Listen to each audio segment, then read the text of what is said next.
ma kunagi olin turvamees, aga mul vahepeal, enne kui minust sai depressioonis Eesti mees novembris, mul oli kunagi töökoht ka, ma töötasin kooliõpetajana. Hingake, mitte Tartus, lastega kõik hästi. Tallinna omad on sõgedad, aga siin on okei. Peksavad inimesi seda lõunakeskuses. Ja nüüd me oleme kooliõpetajaga, ma igatsen kooliõpetamise ajast ühte, mul oli hobi siis, ma vaatasin lapsi. Ma lõpetan selle lause. Kui neid hommikul kooli toodi. Ja ma ei tea, kuidas Tartus, siin on ikkagi intelligentne kraud. Tallinna lapsi tuuakse väga huvitavalt kooli, kui on gümnasistid, siis isad toovad gümnasiste kooli nagu kiired ja vihased film. Auto on kiire, paps on vihane. Kõrvalistmel on gümnasist, kes saadab talle meeme, pangakontot ja vanaema fotot. Tuntud ka kui ämmar.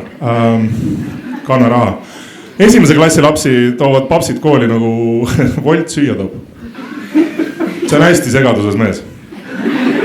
Ta sai samal hommikul teada, et tal on laps, kes käib koolis. See on avastus tema jaoks. Laps on 8, aga nad lõpuks kohtusid. Ja ta ei kasuta GPS-ist. On Eesti mees, ta teab, kuhu sõita. Ta on mitte kunagi käinud, aga me jõuame kohale. Tema kõrval on suur seljakott. Kui see on tütar, siis seal on 100 taskut ka. Ära küsi, mis seal taskus on, sest keegi ei ole vanaema Chihuahuat 2 aastat näinud.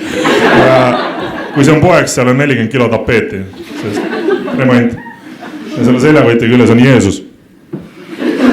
Ja paps sõiduaja vahepeal küsib, et kas me läheme õiges suunas. Ma ei näe. Ja kohe, kui ta kooli ette jõuab, siis enne kui ta 2 toba ära teeb ukse lahti, tõstab sangast lapse välja. Nüüd ma tean, miks laste seljakottidel see sang on. See on papsi sang.